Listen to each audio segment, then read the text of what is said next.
The Voice, or to be more accurate, the race-based referendum, continues to divide the country and confound some politicians. We're a week away from 2023 and the Liberal Party has still not formulated a coherent position on this most divisive referendum that, if successful, would enshrine racial politics into the Australian Constitution. The Voice is the very first policy Penny Wong mentioned on election night when she introduced a triumphant Anthony Albanese. It was the very first policy Albo mentioned in his election night victory speech. That was 7 months ago, and yet the Liberal Party, the so-called opposition, still hasn't articulated their position on this radical proposal.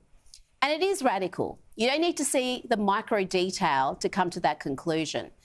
The race-based referendum should be rejected by the Liberal Party, like it has been by the National Party, based on principle, based on the fact that it would embed toxic identity politics and race obsessions into the Constitution and embolden an activist class that has not served the Indigenous community well. And most importantly, it undermines the fundamental democratic principle of one man, one vote. There's no detail that will change those facts. As the Australian's legal affairs writer, Chris Merritt, pointed out today in an excellent piece, the coming referendum is the reverse of a fair go. We are being asked to abandon egalitarian principles and revert to a system that would be familiar in feudal England, pre-revolutionary France, or some Orwellian nightmare.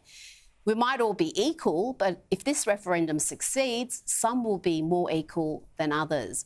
We are being asked to give a defined group based on their genetic inheritance more say than others when it comes to all matters of public policy and law, not just Indigenous affairs and not just at the federal level.